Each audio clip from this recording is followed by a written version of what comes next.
Sadhu, sadhu, sadhu. Namo tassa bhagavato arahato samma sambuddhassa. Namo tassa bhagavato arahato samma sambuddhassa.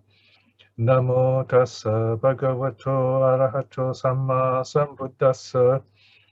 Buddhang saranang gacchami, dhammang saranang gacchami, sanghang saranang gacchami.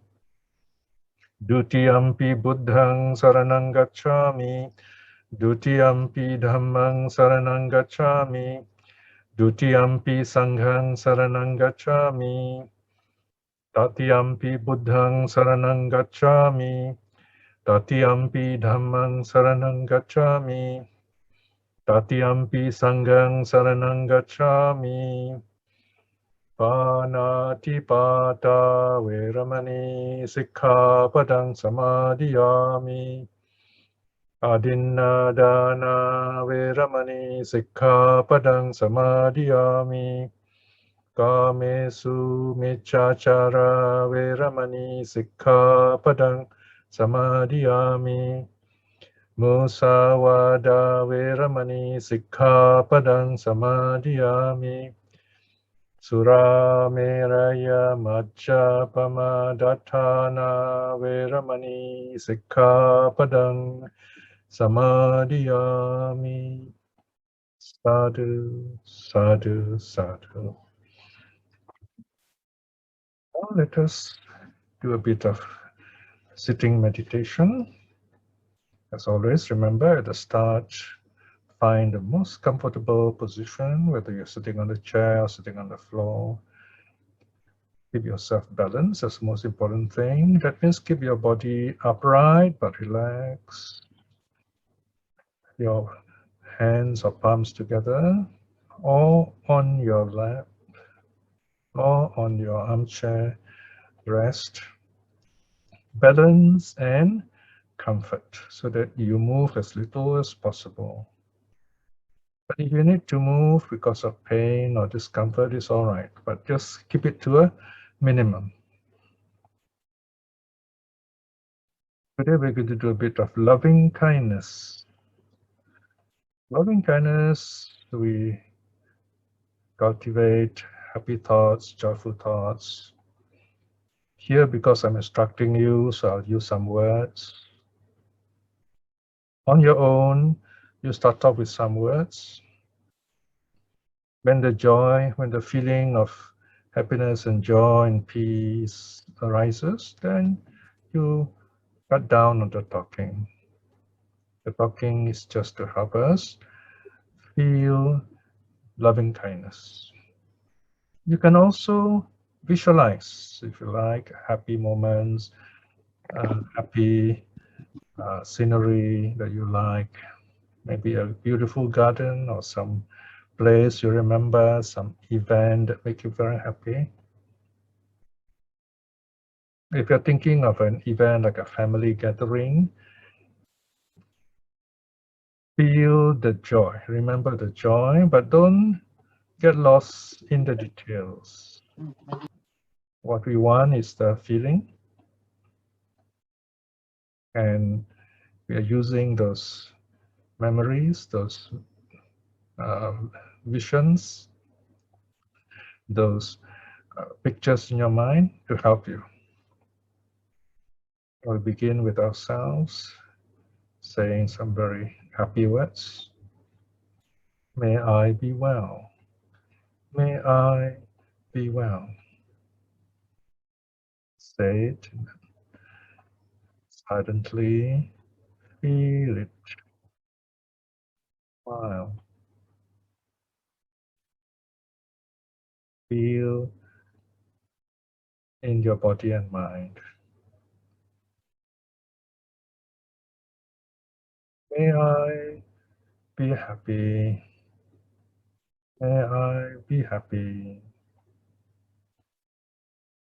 Smile.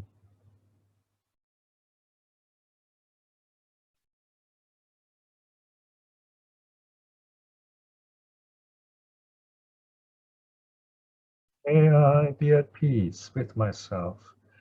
May I be at peace with myself.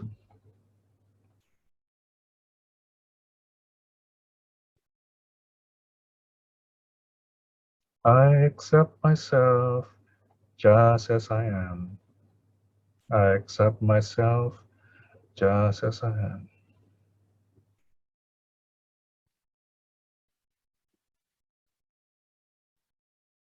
You only need to use just 1 or 2 sentences. Repeat them. Feel the joy, the peace. Smiling helps. You make your meditation interesting. You can alternate with visualization, some happy pictures, happy memories, and then use words.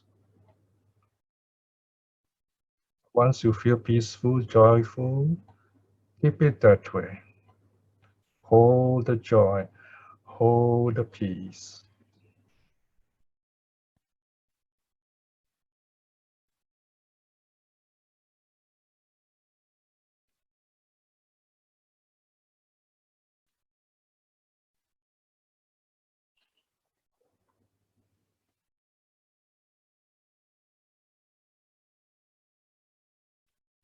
You can visualize some happy moments, or a beautiful place that you like.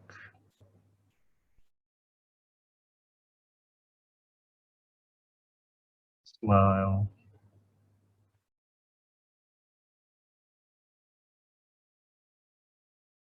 Now, in the second stage, picture your best friend, the most wonderful person in your life. Someone still living, still alive, a relative, a friend, or a teacher who's always there for you.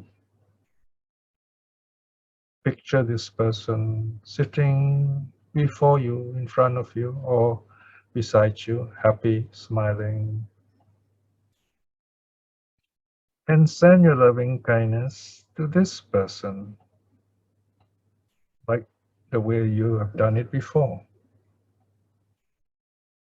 as if you are talking to this person. You can also mention the name if you like. May you be well. May you be well.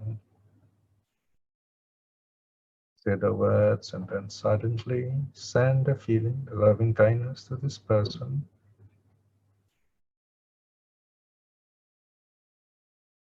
Smile.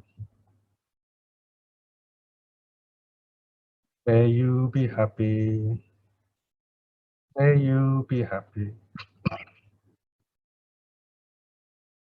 Smile.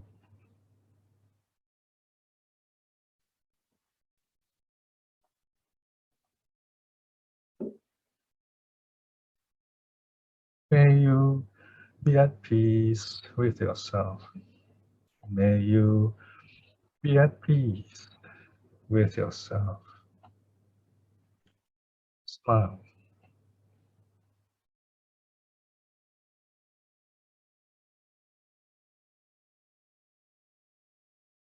I accept you just as you are. I accept you just as you are. You can use your own happy words. This wonderful person.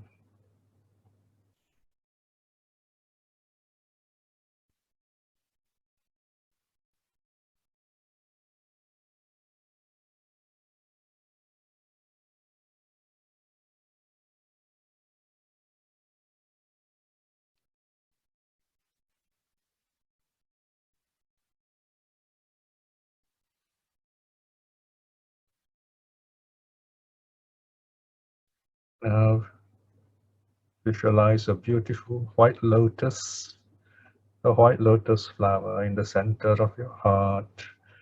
This white lotus is your loving kindness. This lotus is opening up, blossoming, and shining very brightly, very radiantly, like the sun itself. This bright light of loving kindness coming from your heart is your loving kindness, brightening your body and mind, shining outwards, shining on this wonderful person, brightening up the space around you wherever you are, brightening up your room and everyone in it, brightening up your house, your home, wherever you are. Now is the time to send your loving kindness to people at home, to all the beings in the area. May they all be well. You can address them directly. May you all be well.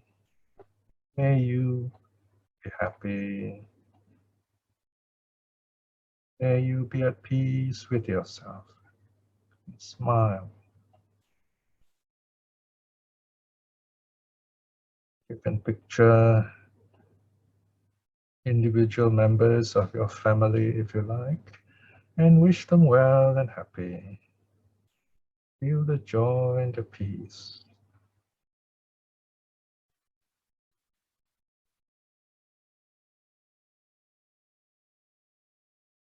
Then your neighbors and people nearby, send your loving, kind thoughts to them.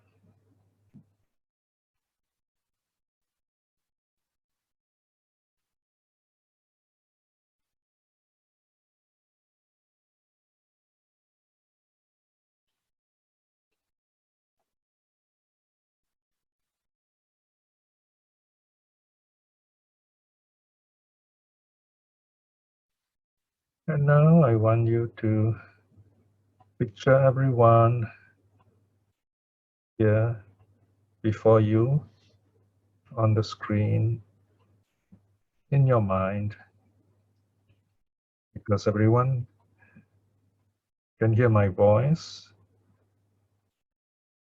So I'm sending my loving kindness to you all. You all send it to others. Everyone is connected and interconnected with loving kindness.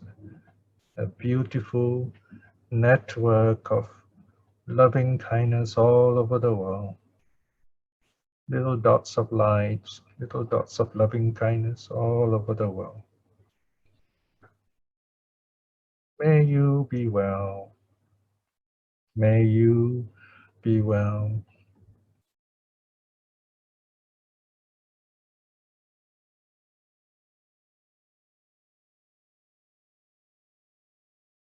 May you be happy.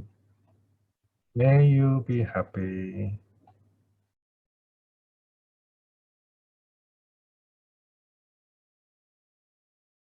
May you be at peace with yourself.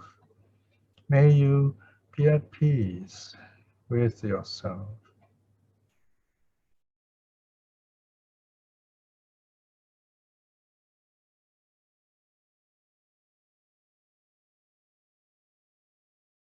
I accept you just as you are. I accept you just as you are.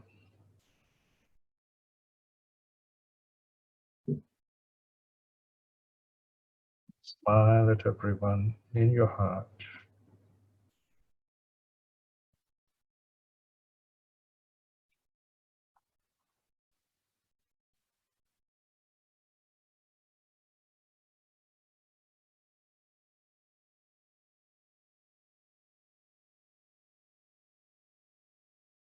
If you have pets, animals that you love, you can also send your loving kindness to them. Picture them, smile, and send your kind thoughts to them.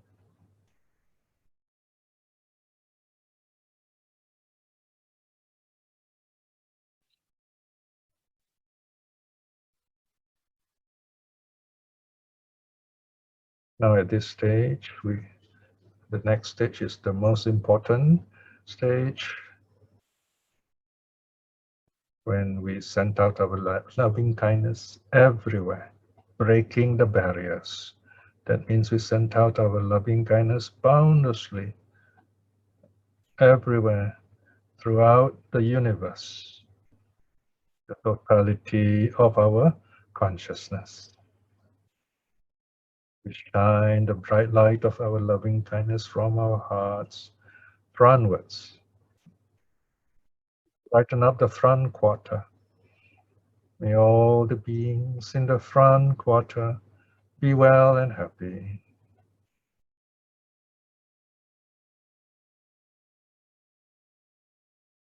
Smile.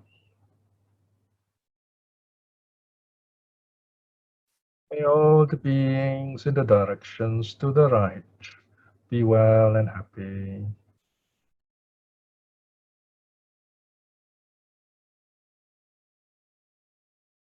May all the beings in the directions at the back be well and happy.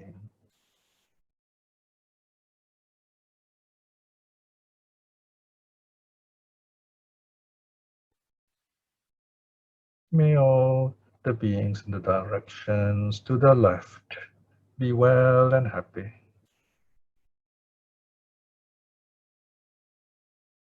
And remember to smile at them. May all the beings in the directions above be well and happy.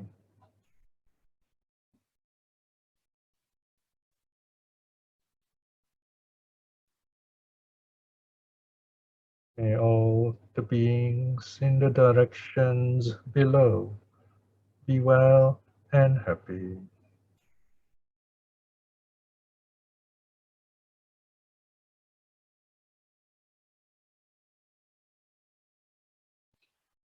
May all the beings everywhere be well and happy. May I be well and happy.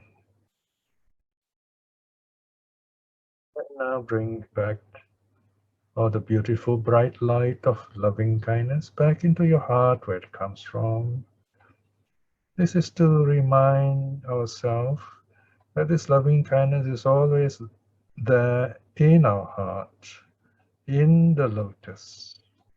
So this bright light is going back into the lotus. The petals are closing. This lotus is radiant and bright, always radiant and bright in our heart of loving kindness. Whenever you need to, you can just remember this brightness to make yourself happy, peaceful, and meditate more easily. Or to send your kind thoughts to anyone, anytime.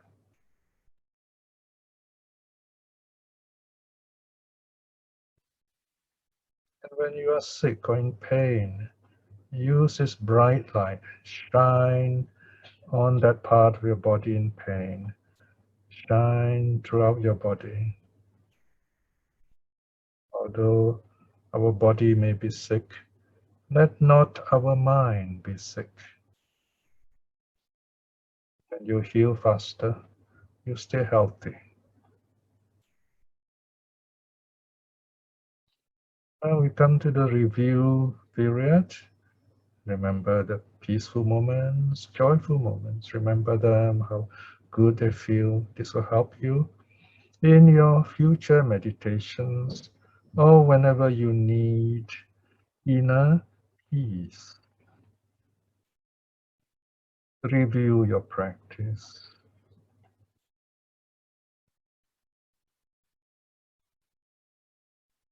Here I'm only giving you instructions on your own. You can do as long as you like.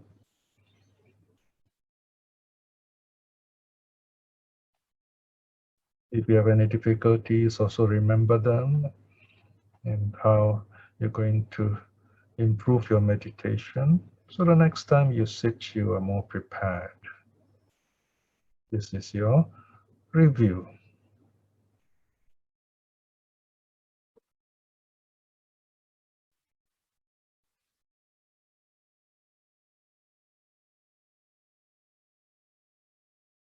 Now to end this session, you gently just open your eyes and just sit quietly for a short while. We begin our meditation slowly, gently. We end it also slowly, gently.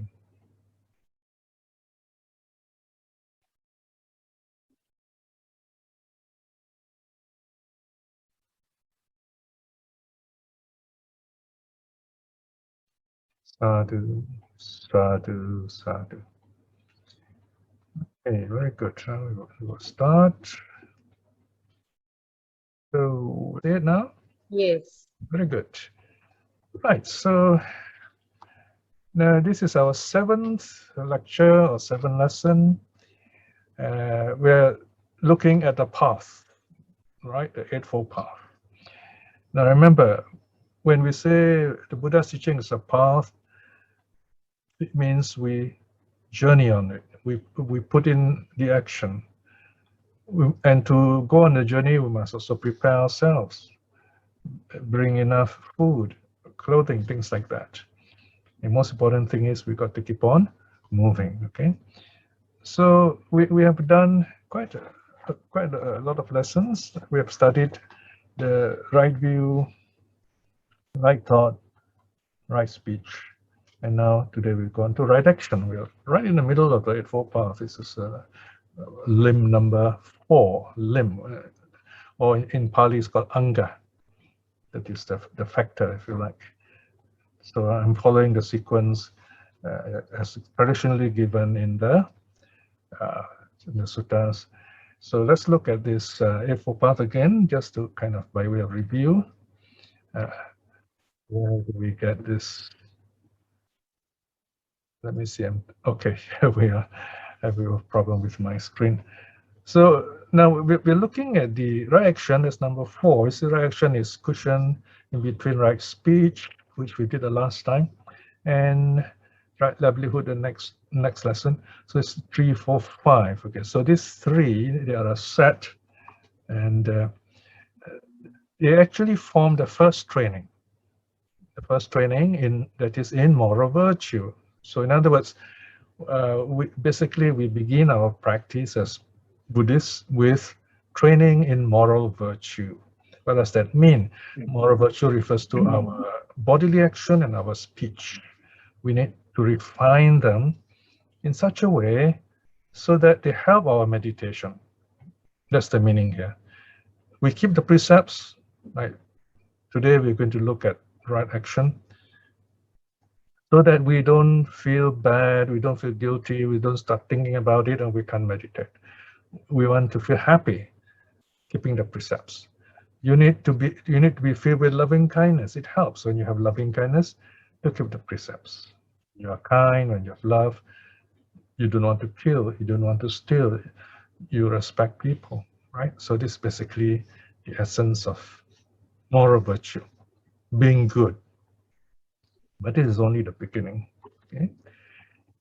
So this 3, 4, 5 actually is the basis of 6, 7, 8. It should be at the bottom, actually, supporting right effort, right mindfulness, right concentration, and this forms the training in concentration, samadhi, sikkha. Okay, samadhi usually translates as concentration, the mind focusing, freeing itself from the mind, from distractions. Samadhi can also refer to good meditation, deep meditation, which we'll be doing in due course, so a couple more lessons, right? So this is the second training, okay? Second part of the journey, if you like. Although I say first part, second part, they are not actually sequences. They're more like it's like a pyramid. Isn't it? So at the bottom of the pyramid, the biggest base, you divide the pyramid into 3 levels. The bottom part is moral virtue. So that's you must have a strong moral base. And then second level is the training in samadhi, concentration, meditation, right? So we calm our body and our speech so that our minds can be calm and happy too, right?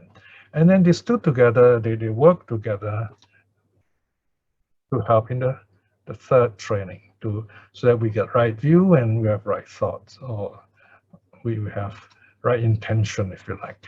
And this is called the training in wisdom. This is the third training, Panya Sikha. Panya is wisdom. This is to see things rightly, meaning see impermanence, understand it, accept it, so that our life feel happy. To be happy means you see what's in front of you, you get along with it, you are enjoying it, you're happy with it. All right. So in simple terms, these are the three trainings. So we can talk of the Buddha's teaching as a path, and the path has three trainings, three aspects, three lanes, if you like. Okay. So this is a summary, which most of us are familiar with. Now, right action as path factor. How does right action figure in the path? Right action, sammā, kammantā. Sammā means right, correct, the best, if you like. Very similar to Latin summa. Okay, very close. Huh? Kammantā, kamma plus anta. So this action that we do, and bodily action. Notice it's a singular. It says action. We don't say actions. It's a collective noun.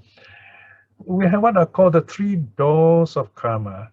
Three ways in which we express ourselves, or rather how our karma works. Our karma expresses itself through body, speech, and mind. These are called the three doors of action. All right.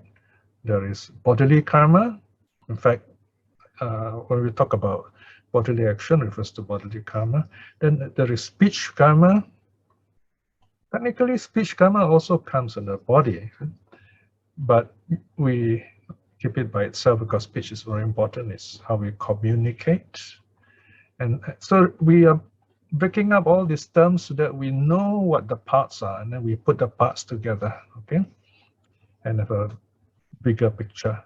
And then the third aspect is the mind. The mind is what is behind the body, behind the speech. And the mind also is behind itself. Thoughts that we think, happy thoughts, positive thoughts, or negative thoughts. So there is also intention behind it. So there's intention behind all these three. All right. So basically, karma expresses itself through the three doors. And now we look at the first one, that is bodily action. This bodily action occurs through seeing, hearing, smelling, tasting, touching, or feeling, if you like. So these are the five senses that are at work when we talk about actions. As I said, remember, when we talk about bodily action, and later on you'll notice we also include speech, okay? In this case, right? So don't have a watertight mind in this case. Not when we talk about Dhamma, there's a lot of overlapping. Right speech is by itself, and yet in karma also, when we talk about action, speech is there. When we talk about body action, speech also is involved indirectly. So just keep your mind open when it comes to the various parts working together, okay? So here bodily action means the involvement of all our physical, all or any of our physical senses. So we call it karma. Karma means action, not only action, but intention. Intention means we direct this action towards something, and it is always some kind of object, including ourselves, by the way.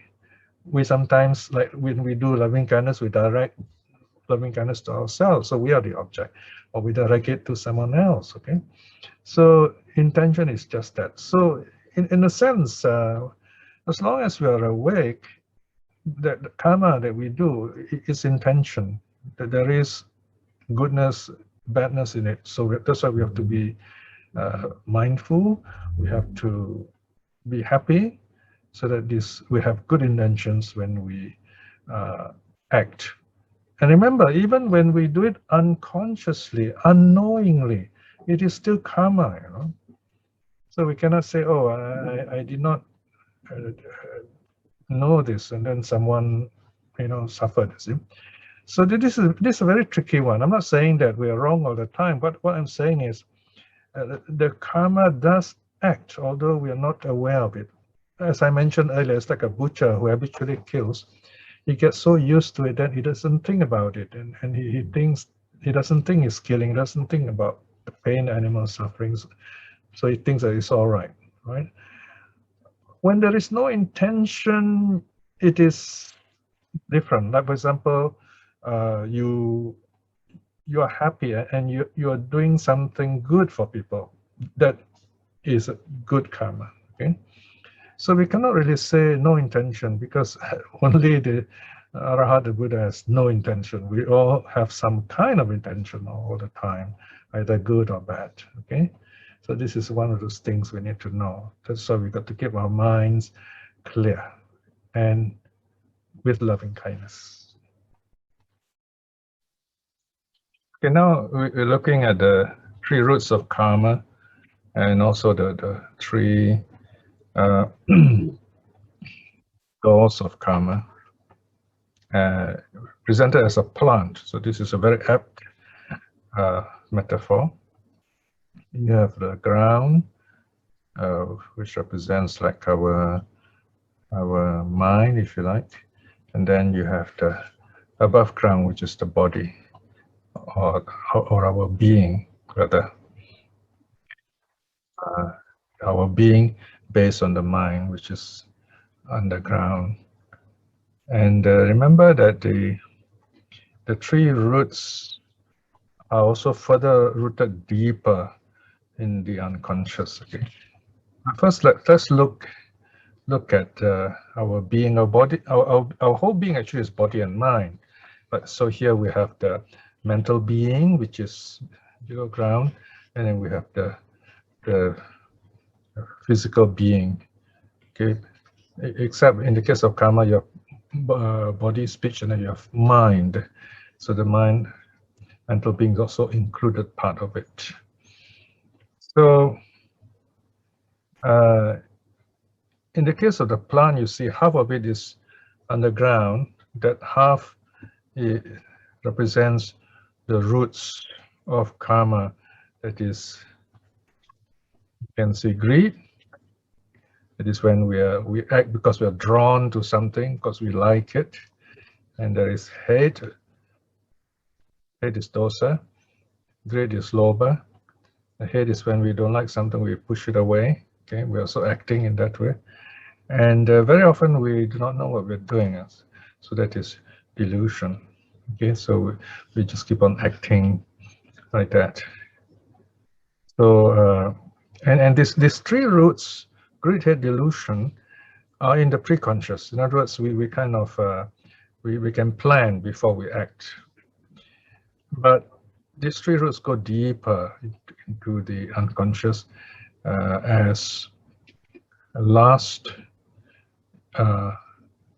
aversion, and ignorance. So those are even more powerful defilements, if you like. We're not even aware of those things. They act on us unconsciously as the 3 unwholesome roots.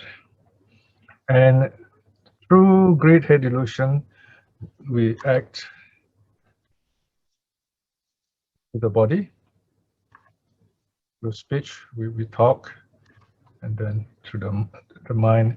Actually, the mind first, we think, we act, and we speak. So these are the 3 doors of action.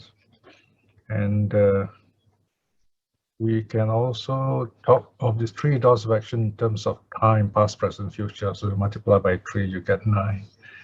Okay, so we have to be aware of these 3 kinds of karma, so that they are not the roots are not unwholesome. We need to examine or reflect on the past actions, and then we need to kind of check our intention, our minds before we act. So this is the lesson here on the 3 roots and the 3 doors of karma. Okay.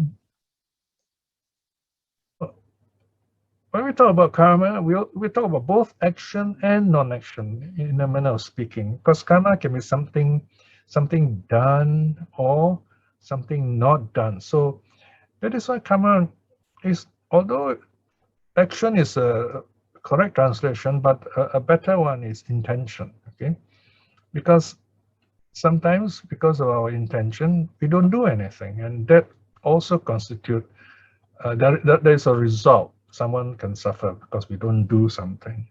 Let's see how. All right, so first of all, what we are familiar with is karma that is expressed, bodily karma that is expressed. In other words, we act it out. Like, for example, the precepts broken, like killing, stealing, social misconduct. So it is expressed. So this is the normal way we understand karma, something done. But then we can also create karma through what's called bodily intimation, kaya vinyati, body language, our body language. For example, we don't smile, okay? We show some kind of fierce face, and then that affects the children, affects other people, they're not happy to see us. We're also creating karma, okay? So this can be subtle, it can be subjective. Some people get hurt more than others. Some look at us and say, okay, this person is not mindful, right? So they learn about us too. So it's subjective, right? So how we show our body language is also karma. It affects other people also. So it's a kind of communication also. It is karma too. So we have to be careful also to body language or bodily intimation, kaya vinyati, okay? So karma is quite broad here. So there is also karmic non-action, something which is wrong, which you, for example, let's say, okay, there's a hole on the ground, all right? And here this person is walking, and we can see this person walking, but we keep very quiet because we don't like this, he's a bad neighbor. And we say, oh, very good, he's going to walk into the hole and it's going to drop. So that's bad intention. And this poor man actually drops and gets hurt. And what's even worse, we rejoice in it. So that is bad karma, right? So, you know, in some countries, I think, if I'm not mistaken, in France, if you see someone walking like this and you can help this person and you don't, you are breaking a law, you know. So it's very interesting, compassionate idea. All right, so then there is a famous story of karmic non-action by the Buddha, right, about Queen Malika's death. If you remember, I told it in another lesson earlier on. Queen Malika had died, and King Basinati was very unhappy, very sad. Now, Queen Malika had some unhappy thoughts when she died, so she was reborn in a suffering state, and she spent 7 Earth days there suffering. So the king asked the Buddha, where is Queen Malika reborn? And the Buddha didn't want to answer to make the king more sad, because the king he's quite an emotional man. He easily gets sad and unhappy and upset. And we never like to, you know, upset kings in those days. So the Buddha kept quiet. Buddha talked about other things, change the subject, if you like. So the Buddha maintained silence. If you like, we call it non-action, didn't do anything, not to upset the king. And then this went on. Second day, same thing happened. The Buddha directed the king's mind elsewhere, talked about other things. The third day, fourth day, until the last day. Then Queen Malika was reborn happily, according to her good karma, in heavenly rebirth. And then the king asks again, where's my queen reborn?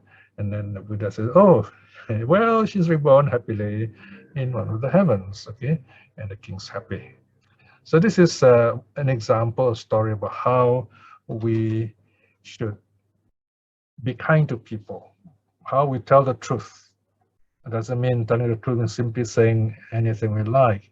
The truth should be something useful, helpful, not hurting, and it is told at the right time. Okay, so the Buddha remains silent until the right time.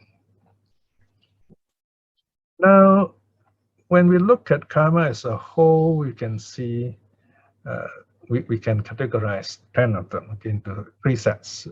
Remember, body, speech, and mind again. So first, the easiest karma to know are those of the body. And these are the first 3 precepts, right? So the first one's harming living beings, right? Killing living beings, harming living beings. This is the first bad karma. And the second bad karma is taking the not given, something which is not ours, not given to us, and we take it away. And then committing sexual misconduct, forcing ourselves on other people. So there's also an action, wrong and bad action of the body, right? So these are the first 3 kinds of karma, which are bodily karma. And the second is speech karma. Okay, we have a lot of speech karma nowadays. We use the phone, right? So here there are 4 kinds of wrong speeches we got to watch out: speaking falsely, telling lies, telling untruth, spreading rumors, doing wrong things, what's called fake facts, right? Come under this category. Speaking divisively, talking in such a way we break up friendships, break up relationships, break up marriages. This is terrible, right? We should not do this. So do not speak divisively. And then the number 6 is speaking harshly. This is where we hurt people. Of course, sometimes it is done spontaneously, because we are not happy, and then we just get into the mood and then we shout or say something wrong. Then of course we should apologize or just say, I'm sorry, I'm feeling a little unhappy, I don't mean to hurt you. So then you correct it with truthful speech, pleasant speech. Okay, this doesn't mean being nice like a salesman. It simply means being attentive, using calm words, when you talk, you have the sense of the aura of calmness, even joy, if you like. You notice when you speak with some people, they have that kind of feeling, and it's really nice to talk with them. So you have to do loving kindness. You have to have metta to do that. And 7 is speaking frivolously, useless talk, small talk, things which are not very helpful. Okay, so this is another one which we should avoid. Basically, this is gossip.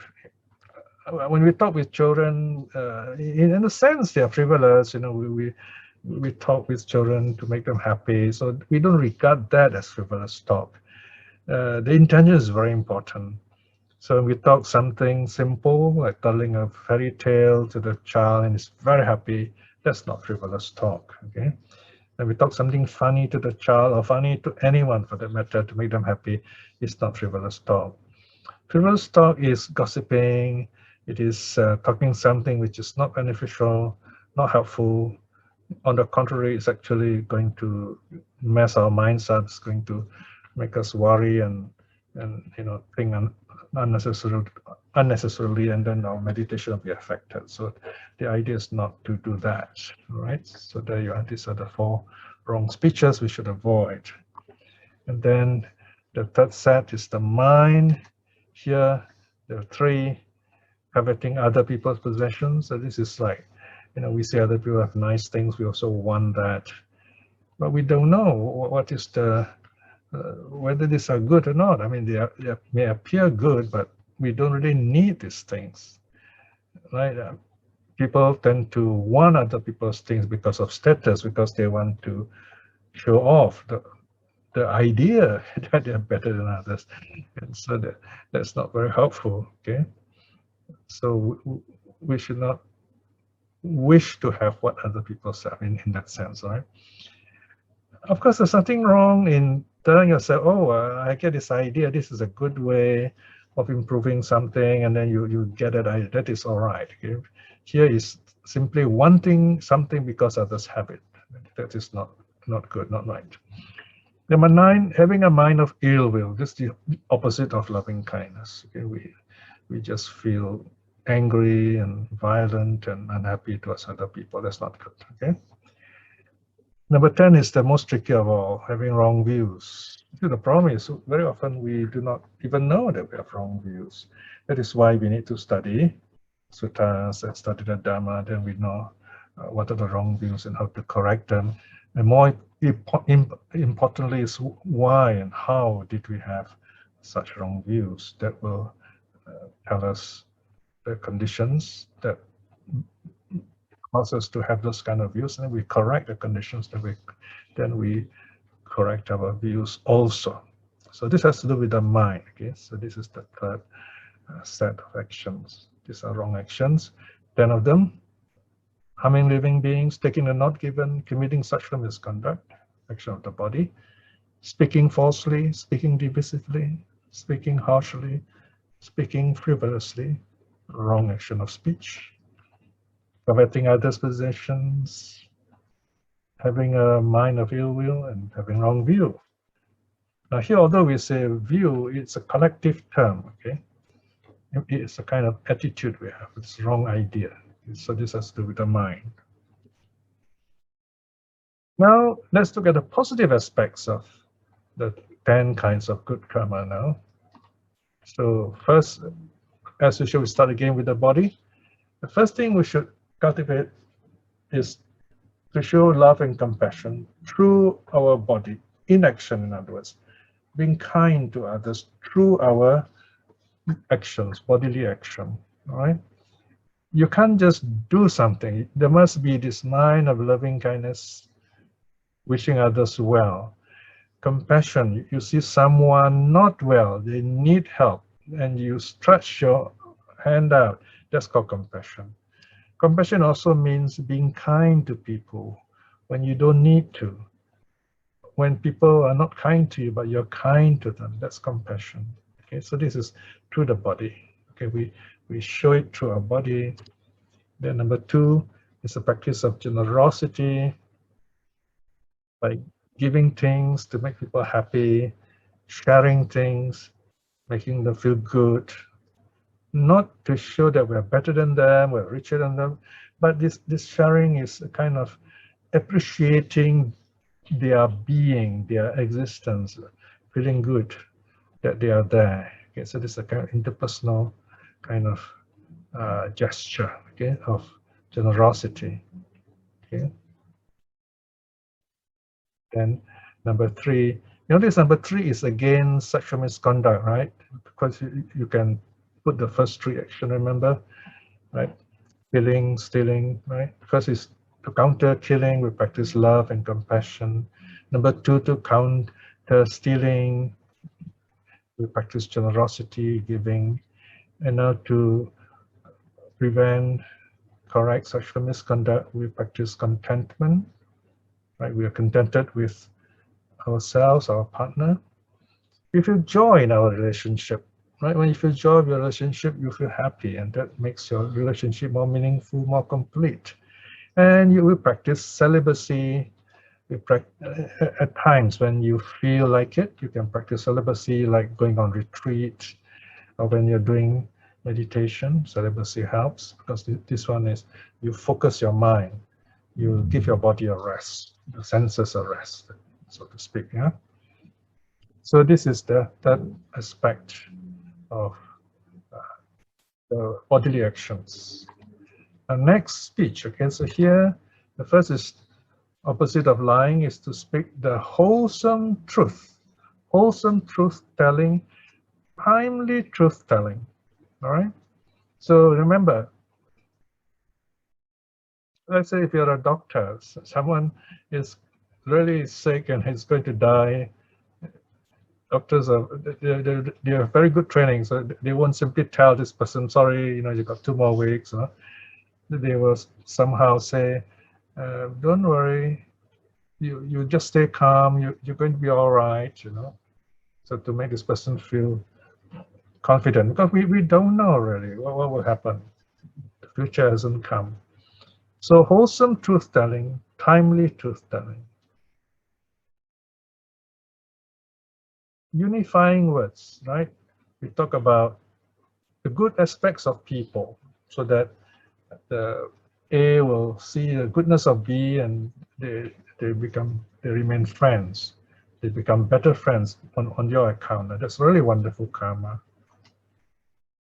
And then the next is a pleasant speech, like saying hello, saying good morning, goodbye, and so on. So this is pleasant speech also is how we speak, the kind of words we use, not to show social distancing, not to show ranking, but to show appreciation of the other person, right? So this is something a skill you have to cultivate, pleasant speech, right? And then useful talk, right? Here is where kind of like good advice, especially when people are worried, and when you know the Dharma, you can tell them, say, hey, it's all in the mind, you calm yourself, then you find the problem is not so big, right? So here's where we are wise in the way we talk, all right? We don't just summarily brush away and say, oh, don't worry, it's going to be all right, you know. Right? This poor person suffering is not going to be all right for this person. So you have to like listen carefully. Sometimes just being there, listening, being present helps, right? Especially like when someone's dying, very often we do not know what to do. So just be there, be present with that person. Then the person will ask you, and then you respond accordingly, okay? Now the last part is the mind, mental actions. We must have an attitude of charity. In other words, an open mind, not wanting things that others have. We keep this mind free, easy, and giving, so that we don't want this, want that. Okay? Then number 9 is that is a second aspect of the mental action is non-violence, because of this number 9, the negative aspects, cruelty, ill will, cruelty. So this one is non-violent. We think of kindness to people. Okay. Now sometimes mothers, even fathers, may scold their children. They sound quite nasty, right? The sutta, the commentary used to tell us is a mother may scold a child because the child has to go out and say, when you go out there, the yakshas will catch you. You know, may the yakshas catch you even. But the commentator says, you know, although the mother says those rather harsh words, the mother doesn't mean it. It's just to show the child that the mother is serious, you know. Of course, we have to be very careful about this kind of speech. Basically, we should not be violent in our thoughts. It starts there. And number 10 is the most difficult, of course, in terms of good actions, having right view. Right, so this, as I mentioned, that is the advantage of learning suttas and the Dhamma. We learn how to correct our views. One rule of thumb here, a simple hint, is to understand the nature of impermanence and see impermanence all around you, in yourself, in your actions. And usually you won't be wrong here. This helps to contribute towards right view. So this is a quick, simple way of correcting your life as a Buddhist where you go wrong. Okay, so these are little hints I can give you from my experience. So there you are. These are the 10 actions. 3 good actions of the body, actions of love and compassion, actions motivated by love and compassion, actions of generosity, of giving, something useful, something pleasant and happy, action of showing contentment, showing joy, showing restraint, okay? And then speech, positive, wholesome speech is truthful, wholesome and timely, speech that unify, that make friends, keep friends, deepen friendship, speech that is pleasant, make you happy, memorable, and speech that is useful, helpful. Then a mind of charity, openness, kindness, a mind that is non-violent, that does not answer violence with violence. And of course, the mind of right view, the mind seeking wisdom, seeking the truth. So these are the 10 wholesome causes of action, or 10 wholesome causes of karma. Now, let's look at the 3 kinds of right action in some detail. The first of the 3 kinds of right action is refraining from taking life, not killing. Okay. Number 2, refraining from taking the not given.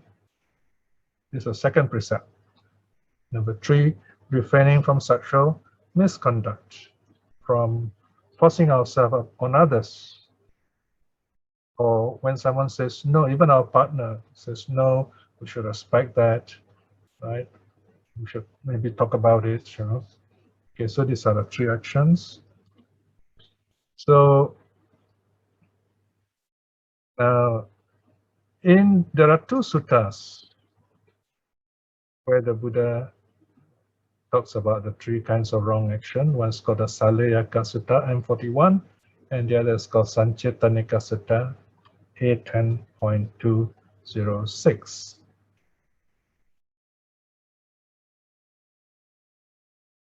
So here the Buddha says, he's teaching the bhikshus by addressing us, and how bhikshus, monks, is the defiling form of bodily action due to unwholesome volition. Volition means intention, with painful outcome, painful results, threefold. So the 3 kinds. No? Here, bhikshus, a certain person harms living beings, cruel, bloody-handed, given to violence and killing, merciless to living beings. So here the Buddha defines, these are the words of the Buddha on defining the first breaking of the first precept. If you remember the story of Angulimala, this last line is mentioned there, the violence of Angulimala going around killing, what's called the serial killings, is said to be cruel, bloody-handed, and so on. Okay. Here again, he takes what is not given in the village or in the forest. It's not just where there are people, it's also in the forest. By way of theft, he takes the possessions of others that are of service to them. Okay. See, because sometimes even trees in the forest, you know, there are people living in the forest and they depend on those trees, so we should not take it away. We should not cut down the forest, for example. In fact, where monks are concerned, they will never pluck anything. Even something, usually, even when something has fallen down, they won't collect it because they will only accept things which are offered to them. So this is the way of the monks, right? Of course, as lay people, you have the choice. You can take those things, but then again, you have to think carefully. Am I doing the right thing? Okay. Then here, number 3. Here again, you commit sexual misconduct. So the Buddha is defining what sexual misconduct is, the 3rd precept. Falling into such a conduct with those under the care of their mother, under the care of their father, under the care of their brother, under the care of their sister, under the care of a relative. Okay, these are minors, okay? One with the husband, you know, someone who's married. One protected by the law. Okay, these are wards of the court sometimes. The word is used. They are not ready. Usually they are minors also here. Even with one adorned with a string of garlands, here in other someone who is engaged, betrothed to another person. So these are people we should not have relationships with, in other words. This is a traditional, at least in the Buddha's time, this is true. So we have to adjust accordingly to fit our modern times. Okay, so it looks like now it's time for a break. We'll take 5 minutes break. We'll come back and continue with the rest of our study. Okay? Okay, thank you, Piya. We'll come back in 5 minutes time.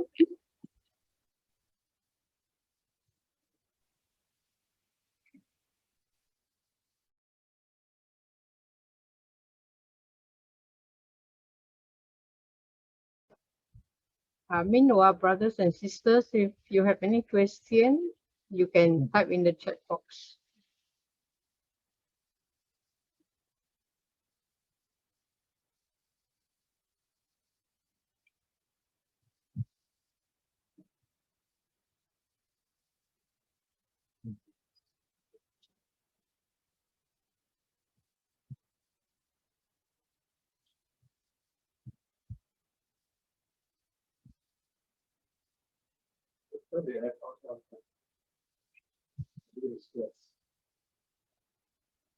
Me? Sorry.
Belum pun.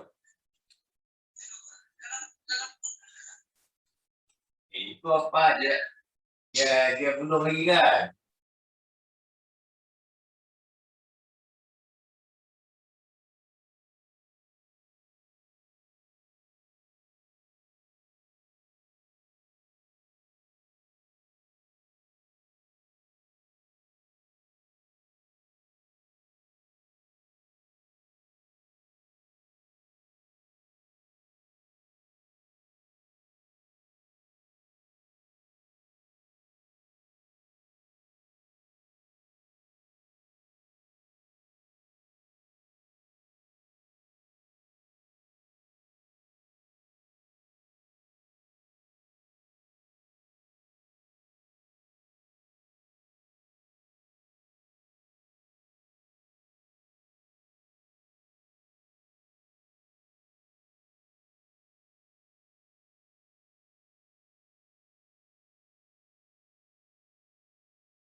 We are not ready yet. Just wait a while, please. Okay.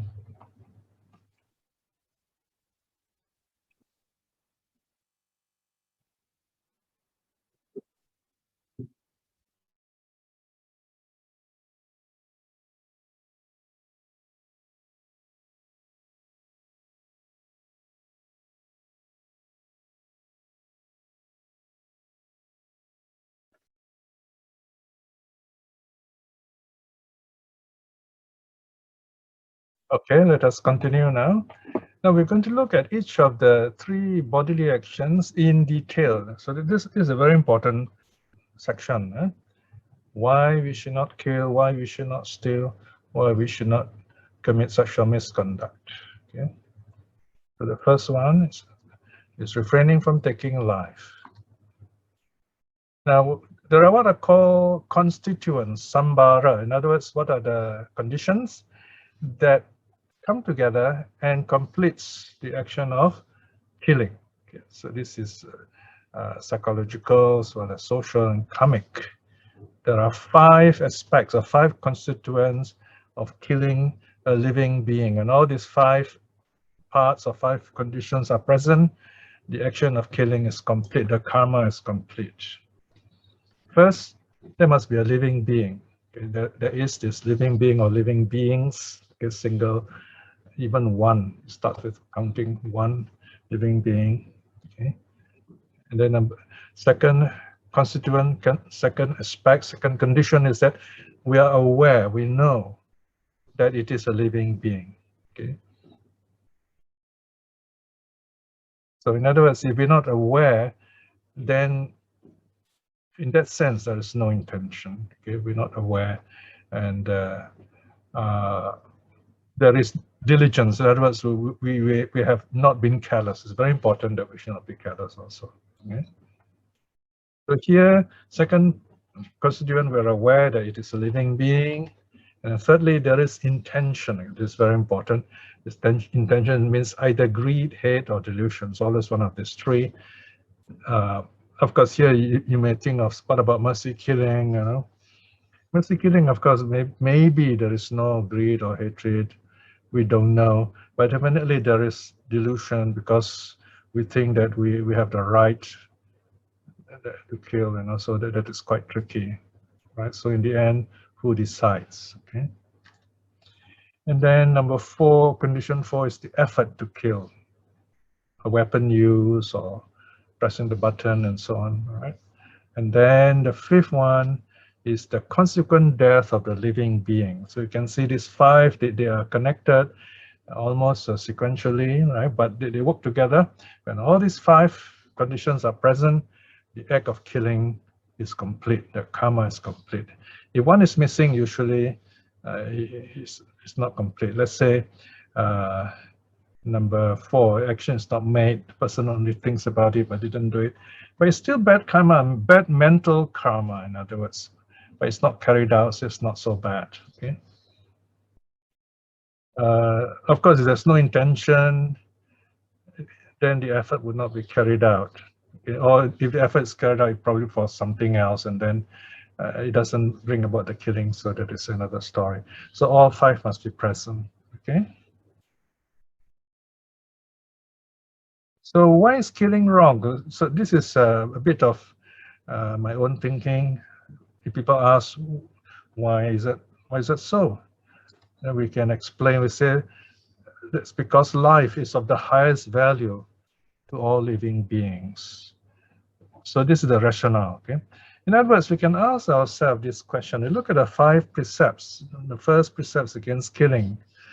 So we ask ourselves, why does the Buddha put the precept against killing first? Life is precious. Even little beings, animals, you know, they run away from us because they're afraid that we will hurt them, right? And we treasure our life. We don't want people to hurt us. So in that sense, life is of the highest value. It's precious to all living beings. And of course, we can also say we cannot create life, so we should not destroy it. That's one way of putting it. But more important than that is that life is precious to all those who have it. And from the Buddhist point of view, it's not just having life, but in the case of intelligent beings like human beings, it is our natural purpose. What is the meaning of life? Our natural purpose is to grow, to learn. Our purpose in life is to learn and grow. Okay? Or grow and learn, if you like, because as we grow, we learn, as we learn, we grow. Okay? We grow bodily and we learn, and we grow mentally, we learn, and it goes like that. Okay? So there you are. That's why life is, killing is wrong, because life is precious. Now we come to the second precept against stealing. All right? Why should we refrain from taking the not given? Why is stealing wrong? Again, here we have 5 constituents, 5 aspects, 5 conditions that defines the act of taking the not given. Number 1, there must be another person's property. Okay. Number 2, we are aware that it is someone's property. Okay. I mean, let's say someone leaves a handbag, and then you have not, you also put your handbag aside, and then you took someone's handbag along. Then as long as you're carrying it and you're not aware, you think it's yours, you're not stolen. Okay. But once you're aware of it and you know it's not yours, then you have to make every effort to return that property. Otherwise, if you say, okay, I'm going to keep this, then to disregard it as stealing. Unless you say, okay, I'm going to keep this until I find the right owner, and you make an effort, yeah, then it's all right. So these are various ways to deal with it. So number 2 is the awareness that it is another's property. Number 3, there is the intention to steal. So again, it's either greed, hate, or delusion. Okay. All right. So we have this intention. Like I said, if you are living in the same house and you're taking someone from your brother or sister, and you say, oh, I need this, you're not regarded as stealing. All right. Because within a family, people are close, and it's understandable, right? Unless there is specific instructions, the brother or sister says, please don't take this, I need this, all right? Then we should respect that. And number 4, of course, is the effort to take what is not yours. Now, for a monk, it's very interesting, where the monks are concerned, the moment the monk leaves the object, okay, it is taken away, loses contact with the base, that's regarded as stealing already. Okay, so let's say this monk sees a $1 note, okay, or even 50-cent coin, 50 cents, and he sees it there, and he touches it. Okay, that's still not stealing yet, but then he takes it up. Okay, the moment it leaves the ground, that is stealing. So that is how it goes according to Buddhist psychology. All right, the effort made, and then number 5, the consequent removal of the object. The object is moved. Okay. Of course, here there are technical aspects of it. For example, you may have moved it. This is not for monks. For monks, it's a bit more strict. Monks and nuns. Okay. For lay people, you may move something in the house or in the room, and then you put it a little distance away for safekeeping, or that's all right. That is not taking, okay, not stealing. So these are basic things we should know. So these are the 5 conditions, 5 constituents of taking and not given. We should be mindful of them so that we do not break this precept. Okay.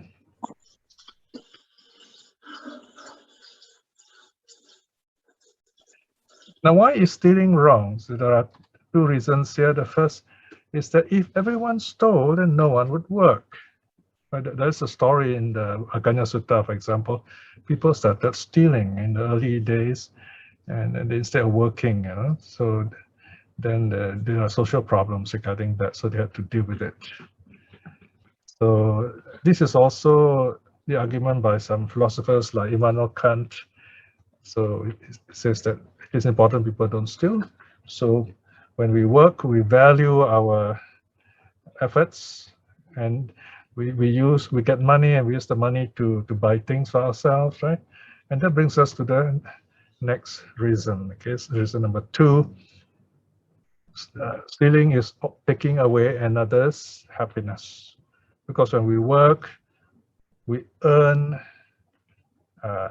some money, or we get something in return, and that supports our life. So if someone takes it away, the person is taking away our happiness without earning it. So these are at least 2 important reasons why stealing is wrong. Okay.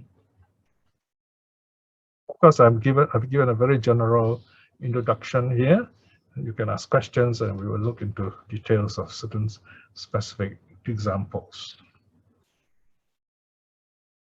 Now, sexual misconduct. Okay, this is a bit tricky. Why is sexual misconduct wrong? First of all, there are 4 constituents that define sexual misconduct.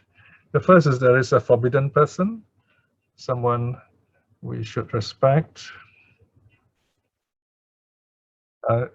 Traditionally, in ancient India, there are 6 kinds of forbidden persons. Here we have minors, the children, and those below the age of consent. And then number 2, those betrothed to another, in other words, they're engaged to be married to someone else, promised to someone else, if you like.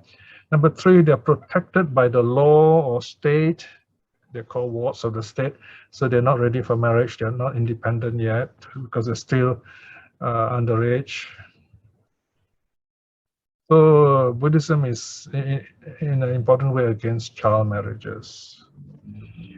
Number 4, people are already married, so we should not have a relationship with them. It's going to be quite tricky here for obvious reasons. Okay, so these are called extramarital affairs. And number 5, those bound by vows, for example, monastics, monks and nuns, and those who are on retreats, or who by themselves they say they do not want to marry, they want to be celibate, and we have to respect that. Okay, and then those who do not give their consent. This last one is very interesting, because according to Buddhism, even between husbands and wives, if the spouse says no, and we have to respect whatever the reason. Of course, you have to think carefully here that within a marriage, the couple have to kind of come to a common agreement, talk to each other. So sex should not be used as a weapon. Then you have some other problems, right? So it's very important to see the human side of people and respect that, basically. All right. So when the partner says no, we also respect that, and then we should know why that is a situation, and see the human aspect of it, in other words. So this is the first condition. Second condition is the mind to enjoy. So there is this intention. Usually it's lust. Of course, it can be hate also in the case of rape, let's say, to let's say, make someone lose his dignity. It can be that also. Then it's not a sexual act, it's more of an act of power, but still it's regarded as breaking the precept. So there is this mind to enjoy, there is this negative intention. Then number 3, the effort to engage, the effort to do it is made. So this can be, of course, different ways people force themselves on others. Number 4, enjoying it, or consenting to the union of sexual organs.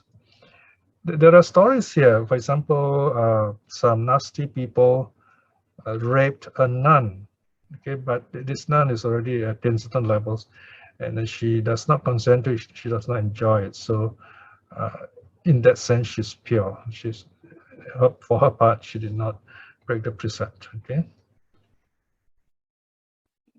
So why is sexual misconduct wrong? Again, here we have two reasons. Number one is responsibility. We're talking about parenthood and family. When someone has sex, you have children, so and that's going to bring a new life into this world. So we have to be raise this kid so that it doesn't end up as a criminal and so on. That is why parenthood is very important. And in Buddhism, family in lay life, a family is paramount, it's the most important institution. And it is so important that the Buddha talks about monks and nuns living the family. If the family is not important, the Buddha wouldn't make such a big deal of it. So this monk and nun leaves the family and he joins a new family. It is a spiritual family, the Sangha, right? So for lay people, there is this family where you have various levels of what you call actions, roles to play. And in that way, these roles, this status in society gives order and a function in society. Society is possible because of the family. So you have a happy family, you have happy society. So that's another reason why Buddhism talks about respect for others and not committing sexual misconduct, and the importance of the family. The family also is a way of handing down property in a just and sustainable way, so that we don't lose the property, right? So these are other benefits in a worldly sense. So you have this family taking over the family property and so on. So that is economics, of course. So that's another way of looking at it. Number two is respect for the person, right? We respect the person's person. We do not take freedom, do not force ourselves on the person's body, right? That would be disrespecting the person, causing fear, pain, suffering, even disease on the person. So here is where the person has the right to say no, in other words. So we respect that no, okay? So that's why in the case of the third precept, we say the value there is that of freedom. So this is regarding refraining from sexual misconduct, the four conditions. Okay, forbidden person, the mind to enjoy, the effort to engage in, and then enjoying the object. So these are the four conditions. Now we go on to the next one. Here, about the Buddha's warning to monastics. Okay, the monastics, they have renounced the world. They have taken up some rules and vows. So here, the Buddha is reminding them there are four things they have to watch out. First, the Buddha says there's danger of waves, that monks and nuns should be careful not to show anger or feel worried about the training. I mean, not really bothering about the training and feeling afraid about the training and not doing it. So it's called danger of waves. So that they have to train themselves in a way to learn the duties, learn the Dhamma, so that they have no fear in their practice and they don't show anger towards the training. Number two, the danger of crocodiles. Here there's a bit of humorous statement. Here the Buddha says monks should not behave like crocodiles. In other words, become gluttons, become monks for the sake of filling their bellies, getting free food and lodging. We don't become monks and nuns for the sake of food, in other words, okay? So this is the second danger. Monks renounce so for the sake of getting free food. And this happens today in India anyway. The so-called holy men, they just, kind of leave home and join the street group, and then they get free food, okay? Number three, the danger of whirlpools. You're becoming monks and nuns to enjoy pleasure, to gain wealth, gain power. So here's, you're caught in a whirlpool sucking you in. So that's the danger of whirlpools. Don't look at the Sangha, don't look at renunciation that way. Number four, the danger of river dolphins. And this is very interesting because in ancient India, in the river Ganges, you have this big, beautiful fish. they're very beautiful, and you would call it nubile because they move around in a very beautiful way. So they're like beautiful women. Okay, so this is where the Buddha warned the monks of socializing and getting into sexual situations. So this is something the monks should avoid. So the 4 warnings that the Buddha gave the monks. Number 1, not to give up on the training, not to pretend only to go for the training. Number 2, not to see renunciation as a means of earning a living, getting free food. Number 4, for the sake of benefits, pleasure, power, and so on. And lastly, not to socialize and have relationships and so on. So this is number 4. These are the 4 warnings the Buddha gave to the monks, the monastics. Now the Buddha continues by mentioning that there is this guy's sex, indirectly enjoying sexual pleasures. So the Buddha talks about monks who they should keep the precepts perfectly, untorn, unblotched, and so on. So if the precepts are not spotted or torn like a cloth, that means it's not perfect. Although the precepts not broken, there are certain aspects which are not right. So what are these things that are not right, although the precept is not broken? Monks and nuns who enjoy being touched, rubbed, massaged, and bathed by others. I've written about this in SD 7.9, if you remember, okay? So there are some monks who enjoy this, so this is wrong, okay? This is called disguised sex, right? Then joking, jesting with others, especially with women, right? So they're behaving like lay people, so this is also wrong. Monks should not be joking and jesting, playing around with others. Number 3, gazing sensually at others with intimate intent, look like watching a beauty show, right? So this again is wrong for a monk or nun.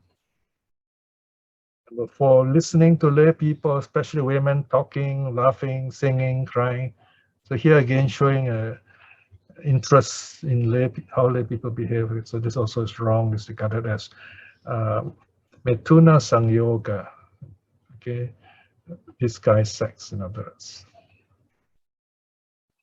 Number 5, reminiscing their own sensual experiences before renouncing. So monks are warned not to start thinking about their past, how they enjoy life, and then talk about it. That will affect their present situation as monks and nuns.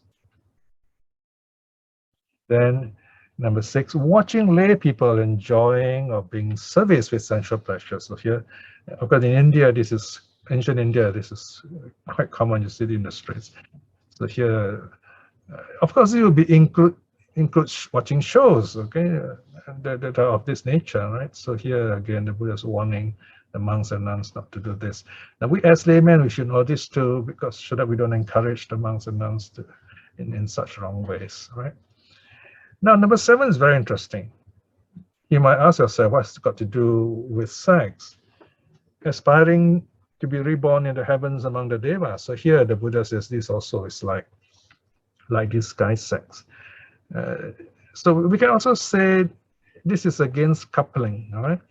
So to be reborn in the heavens is basically to enjoy sensual pleasure. So there again, we have the same category where we talk about pleasures, right? So if a monk renounces the world and meditates and then say, oh, I want to be reborn in the heavens, right? That's wrong. The purpose of being a monk is to attain awakening, free from rebirth and suffering. Because even if you are reborn in the heavens, you have not attained streamlining, you will fall back in the snakes and ladders game of life. You get caught in samsara, round and round you go. There you are. So if you do that, then you are leading what I call crooked lives. You remember when I was a kid in school, we had this nursery rhyme. There was a crooked man who lived in a crooked house, if you remember that. So it's something like that, okay? and he had a crooked sixpence and so on, right? So there is a sutta called a Sansapaniya Pariyaya Sutta on the crooked beings.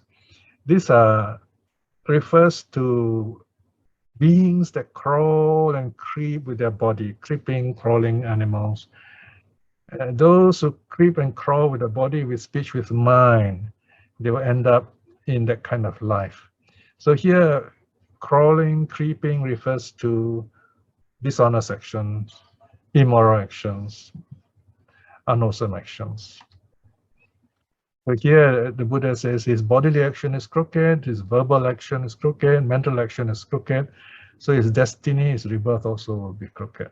The crooked here has two senses, in the sense of karma, meaning bad, and in the sense of rebirth, meaning the lower animal realm. His destiny is crooked. In other words, he becomes either reborn as an animal or in a suffering state, a hell state. So here we have crawling animals. What these crawling animals are like snakes and scorpions and centipedes and mongooses, cats, rats, owls.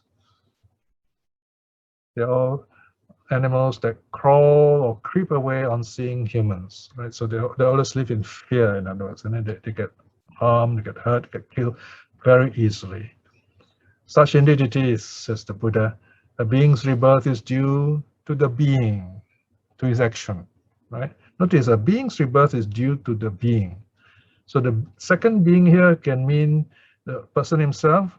It also means his own state of mind, his actions. We decide our destiny, in other words. So if we behave like animals, we will be reborn as animals. In other words, we are filled with fear, ignorance, not inclined to learning. Right? We just live repetitive life. We just look for food and then have reproduce, and that's it. Seek pleasure. And that's the animal life. And if we are caught up,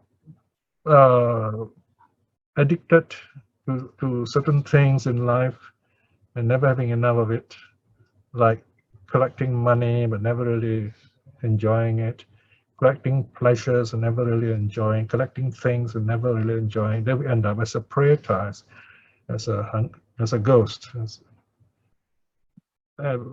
Ghost in the sense of the pretas who are caught up with this kind of suffering habit. And if we are violent, constantly violent, like some places in the world, then those are the hell beings. Then there are the asuras who exploit others, right? So who don't respect others, who see others purely of what they can give, measuring them in various ways. Those are the asuras. That also is not good.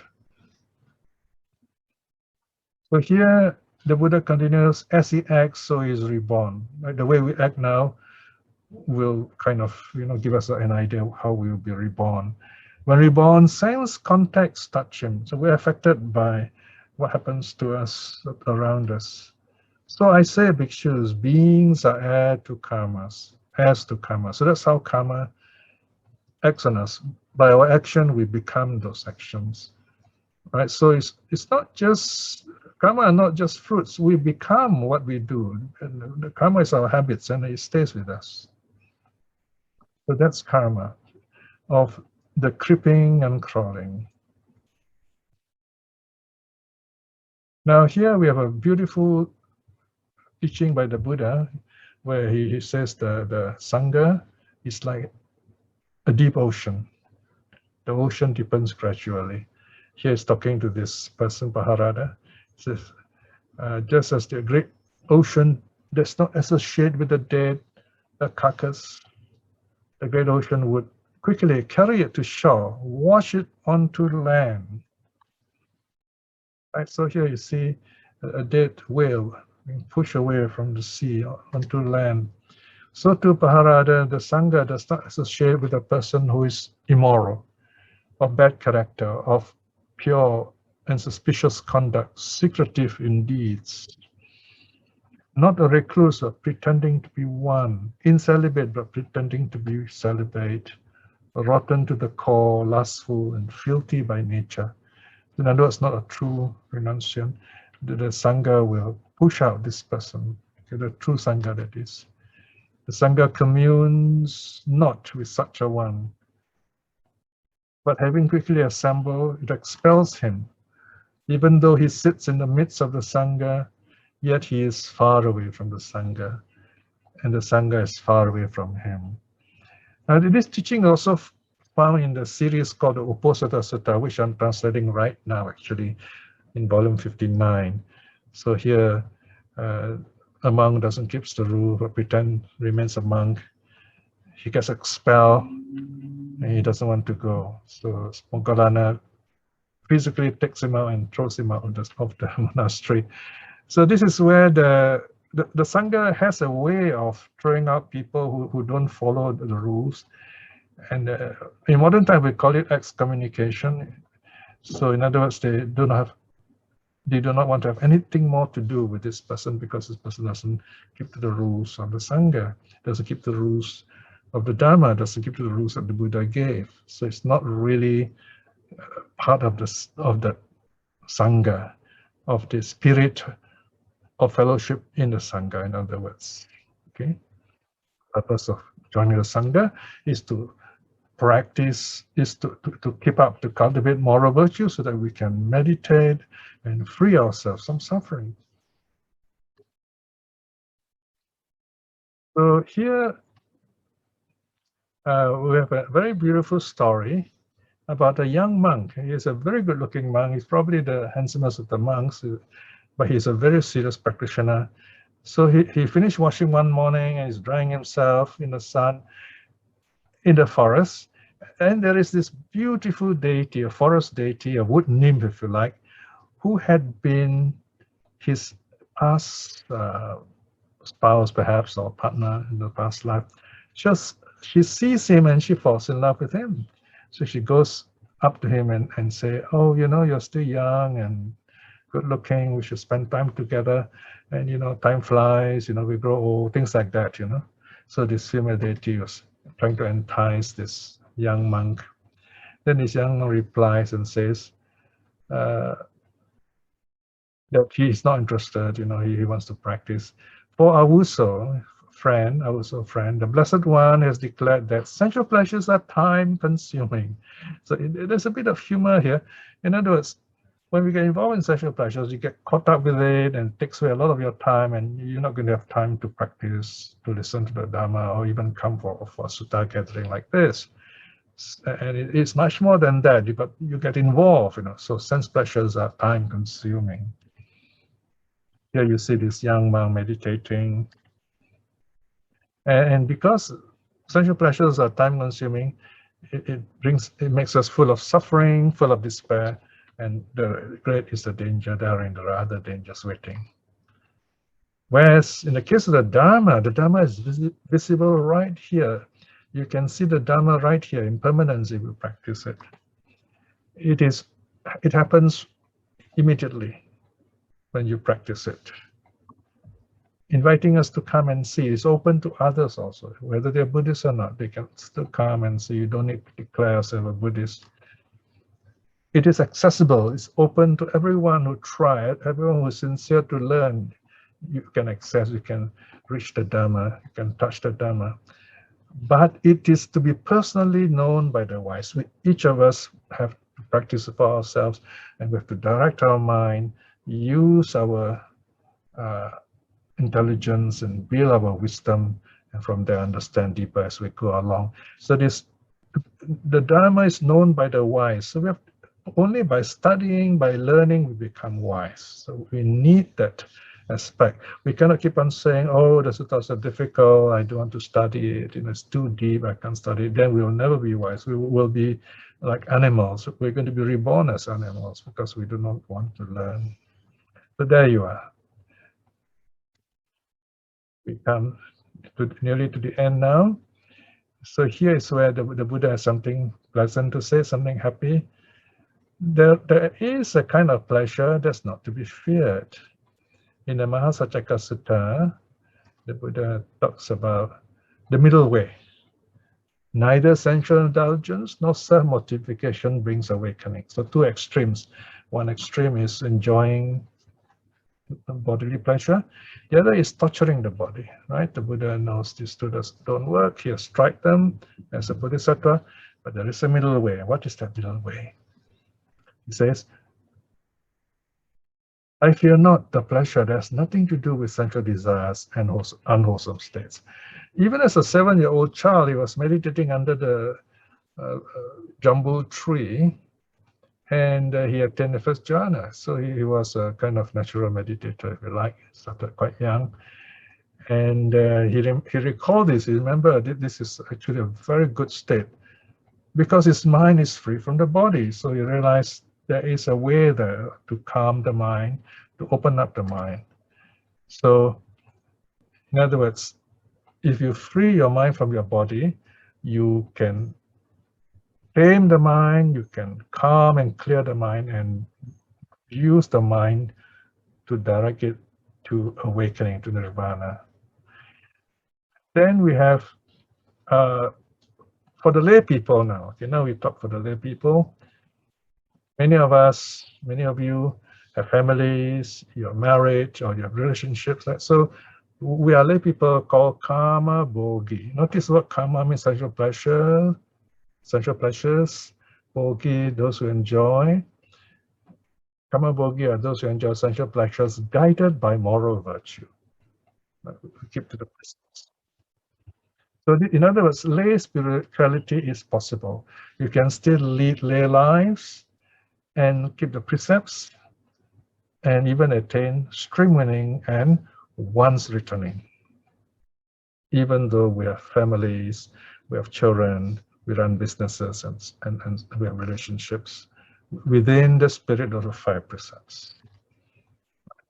So this lay spirituality means we enjoy sensual pleasures, but we don't indulge, we don't overindulge ourselves. In other words, it means we keep it within the spirit of the 5 precepts, meaning you know when to stop. There is self-restraint, there is respect for the other person and also for yourself. Self-respect is important too.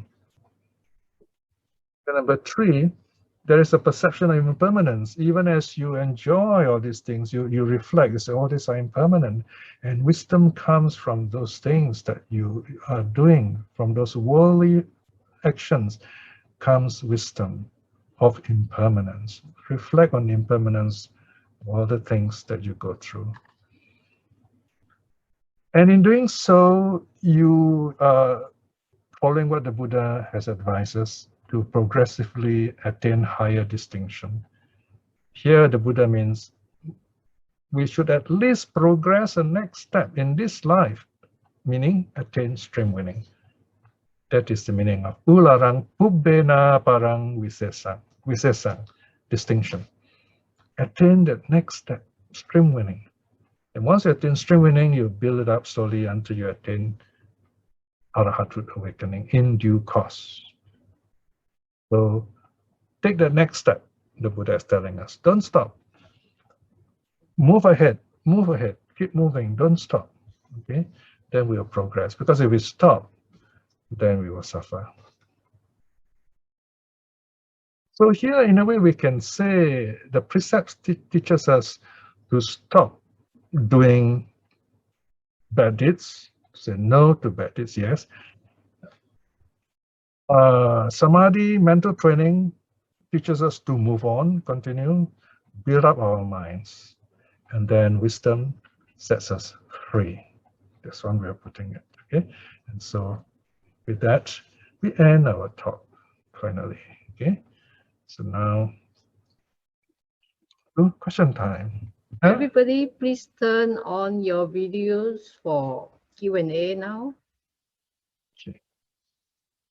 We have about 11 or 12 minutes.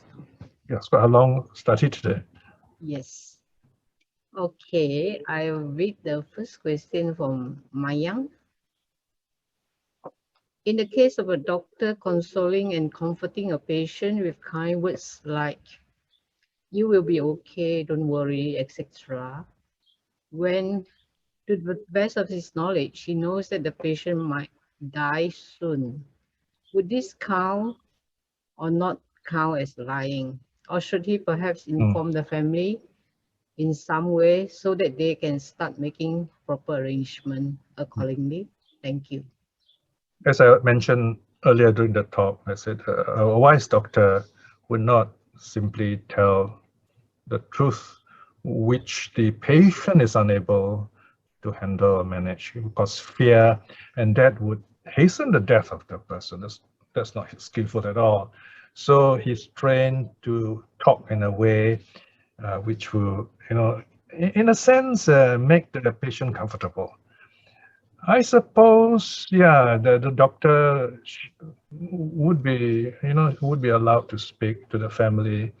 And of course, the family also being very careful not to, frighten the poor person.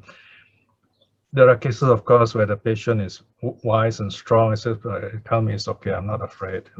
Okay, then if you're certain that's the case, okay, then you can tell what's going to happen, all right? So this is professional wisdom. So something that we should know how to tell, when to tell, what to tell. It's very important. Okay. All right. Next question. All right. Just a minute. Let me get the question.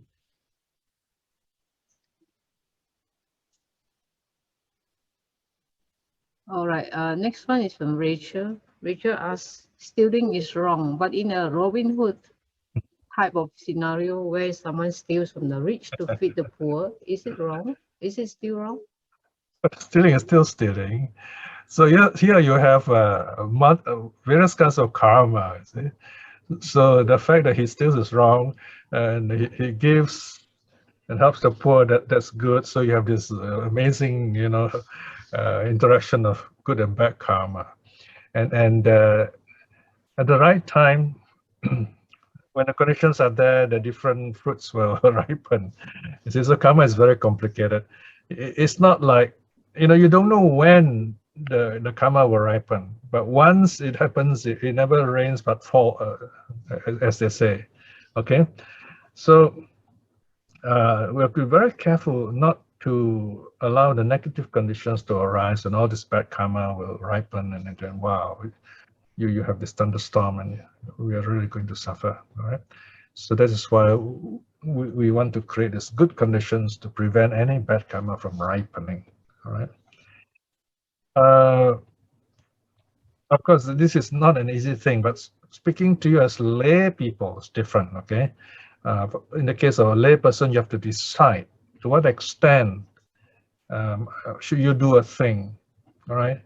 So, for example, it's very difficult for a poor family who has to support the family, and it's got no money, so it's forced to steal, for example. That's bad, see, right? That is why in Buddhism we practice charity. And in Malaysia, as you know, now people put a white flag out, when they need help. That is a wonderful thing to do. So compassion is very important to prevent this kind of special cases of karma, where the family say, I have to steal because my family has nothing to eat and so on, right? So instead, they'll say, no, you don't steal because it's bad for you. I will give you something, right?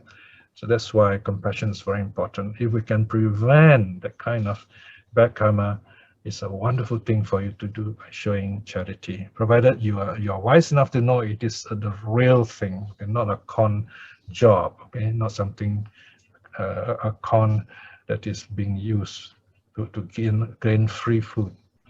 So use your wisdom, okay? And be strong to decide what you must do.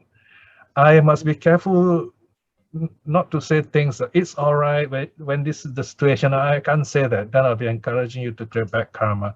You must think carefully for yourself. How to protect life, how to sustain life, right? And to what extent can you bend the rules without breaking it if possible? So think about that carefully. So create those conditions so that you can live happily and a fulfilled life, a happy life. Okay. Go on, please. Okay, thank you, Piya. The next question is from Sister Lim Ka Hong. She Okay. asks, if the thing is thrown away by someone, if we pick it up, is it considered as taking things not given? Oh, no, not at all.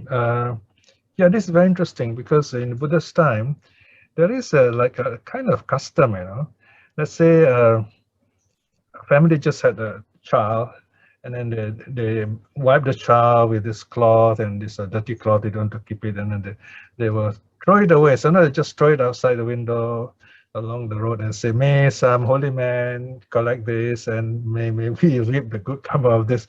And so a monk comes along and see this kind of cloth, they are allowed to pick it up. And sometimes they will leave this hanging on a tree, I think. So that shows, okay, this is a piece of cloth for merit making. Then the monk would take the kind of cloth. That's called pansakula cloth. Pansakula, dust heap or rubbish heap cloth. Cloth is just thrown away. So the monk will collect this and then wash it clean and then boil it in some kind of astringent from some bark so that, it is clean. And then stitch them together, and you get this really rough piece of cloth, rough stitches, and they turn that into their rag ropes.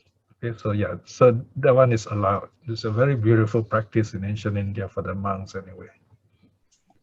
Okay, thank you, Piya. We have another question from Rachel. Are dogs not considered crawling animals because they enjoy human contact rather than crawl or creep away on seeing humans? This crawlers and creepers, it's just a broad figurative term for animals, because whatever it is, even nice animals, they depend very much on our love and care and compassion, because if you meet a crazy person, they will torture the animals. So these poor animals have no defense unless they're huge, big, fierce like tigers and elephants and lions, But otherwise, even those big animals, can become quite defenseless before human ingenuity. And we often hurt and harm the animals much more. So we should show loving kindness to them too, in other words. Okay, thank you, Piya. Next, we have another question from Sister Wong Yiling. She asks, why aren't people with blood relations, that is, family members, same-gender persons, and non-human beings included among the forbidden persons to engage sexual relationship? Oh, they are included. There are suttas, where the Buddha warned against incest and so on. These are details, so they are included. So we have to use our understanding, our common sense. And when it comes to social teachings, you have to update those teachings. You have to revise them in the context of your present situation. So it's not like you must take exactly the way the sutta put it. So the Buddha says there are some teachings which need to be, what's the word? Neyata, you got to bring out the sense. You got to update it, in other words, because they are spoken in the context of certain time, a certain place, right? They are not the ultimate truth. For example, the Buddha talks about people, places, things, those need to be updated. When the Buddha talks about impermanence, dependent arising, those are ultimate truths. Okay, those you cannot update them. But when you talk about people, you need to update them. You need to see, okay, how do I apply today? So you need to adapt the teachings to our times. Okay, there is one sutta, it's called Mother and Son Sutta, where these two people, once mother has become a nun and son become a monk, but they became close, and then their relationship, so there was incest, and then the Buddha said, there you are. It says incest, lust knows no bounds. It can even happen between close relations, so you have to be very careful. So the Buddha does mention this in other places in the suttas. So remember the spirit of moral virtue, in other words. All right, let's go on. Yes, thank you, Piya. There's somebody by the name of SC iPhone. please turn on your video and please give us your name also, because we allow you to join because it's out of compassion. So please use your real name. And everyone, please turn on your video for photo taking now. Okay. Yes, please give your full name and real name when you join us, so that we can know each other. If you don't give us your name, it's rather strange, right? It's something, you're hiding something which is not very good. We have to put you on the waiting room already. Yes, yeah. Next time. Okay, I have a question from Rachel. Did the Buddha speak about homosexual relationship, and did he forbid them among lay persons? There was no such problem in the Buddha's time. In fact, we never had this problem for centuries until recently. This is a new idea. In a sense, homosexuality is almost like a politicization of sexuality sometimes. Buddhism is not against it. The important thing is people respect each other. Remember that the same principles about the precepts apply here, that there is respect for people. Buddhism is not against gay marriage. It's not against transgender. It's just that you got to know what you're doing. You got to do it right. And there must be respect for the other person. That is definitely clear. So there are no, I don't remember any really overt cases where Buddha talks about homosexuality, but there are cases. For example, there was a case of this monk called Wakali, who the sutta is very clear. The sutta says that he admires the Buddha's physical beauty so much that he decides to become a monk just to gaze at the Buddha's beauty, and the Buddha allowed that. So this young man had been following around the Buddha all the while, just watching him, And then the rains retreat came. Then the Buddha says, sorry, Wakali, you cannot follow me. I have to go into retreat. Poor Wakali was so upset, devastated. So he became suicidal, in fact. And the story went that he actually tried to kill himself. The story went that he tried to jump off a cliff. But at the same time, he is kind of reflecting on the Buddha. And he jumps off the cliff, and the Buddha appears in a bright light in front of him, the story goes. And he sees the Buddha. There's joy, very powerful joy in him at that time. And that very moment, he became enlightened. He became an arahat. So here again, we are talking about a situation where this person, this Wakali, had been a practitioner in a past life. So in this life, because of various conditions, he's born like that. But the Buddha appears in his mind as he jumps, and he pictures that image in his mind. He cultivates all those faculties, and he became an arahat like that. And so the story goes, he jumped off, and then he's going to fall. See? So if he was not awakened, he would have fallen down the cliff and died. But he became an arahat, and then zap, he had this ability to just gently float down. Okay, as an arahat. Now this story is from the commentary. It's a beautiful story. It just shows that because of this past training that he had, the karma ripened in this life, and it ripened in a very dramatic way. Okay, it's not a story you see very often. It's a rare story. It's a unique story about this particular person, whom we today would identify as being gay. Okay. All right. Yeah, thank you. I think we overshot already the time. A few minutes is okay. So all the questions answered? Yes, all the questions are Very answered. good. Okay. And now we're taking a photo. Yes. Okay, please turn on your videos. Yeah. Everyone. Videos and smiles, okay, before we go away. It's really nice talking to you. Okay. Okay. Okay. That's good. Okay. Smile, please. One more time. Smile. All right. Thanks. Okay. Okay. So now we will conclude our class with the closing salutation. Right. So before that, just an announcement. So the coming Friday, I'll be giving a very interesting talk where the Buddha goes to the heaven of Brahma.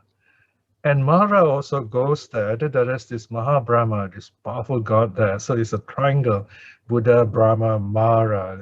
So there is this very interesting, very tense situation. And interestingly, this story is very similar to some stories in the Old Testament. So the question is that, did the Buddha know about the Old Testament? Because the Buddha answered certain challenges there. There were certain teachings in the Old Testament, and the Buddha gave his answer. So this is in the coming Friday under the Sekyai series of suttas, this Friday at 8 p.m. So make a note, okay? Watch out for the posting on this our Telegram, okay? Okay, now comes the time again where we spend a quiet moment, recalling that we have kept the precepts, we have meditated, and we have listened to a bit of Dhamma teaching. We have sacrificed some time to be here. That's a very wonderful thing to do. But all these good deeds we have done, may we be well, may we be happy, may we have a clear and calm mind, may we grow in joy and happiness and wisdom, and attain the path in this life itself. And also send your kind thoughts to your loved ones, people who are important to you, and to others who matter to you too. This is a very good time to do that. And remember all these good things you have done when you have difficulties in meditation. With that in mind, let us close by showing our gratitude 3 times to our teacher, the teaching, and those who have benefited from that teaching. Arahang Samma Sambuddho Bhagava Buddhang Bhagavantang Abhivademi. Saudang. Swakato Bhagavata Dhammo Dhammang Namasami. Saudang. Supatipanno Bhagavato Savaka Sangho Sanghang Namami. Saudang. Sadhu, sadhu, sadhu. Thank you, everyone. Thank you, Teacher Piya. Thank you. Thank you, Thank you, Brother Thank you Piya to and you Sister all. Ratna. To all who make it Well and possible stay for us safe. to Yes, learn I this. love this part. Voices from all over the world.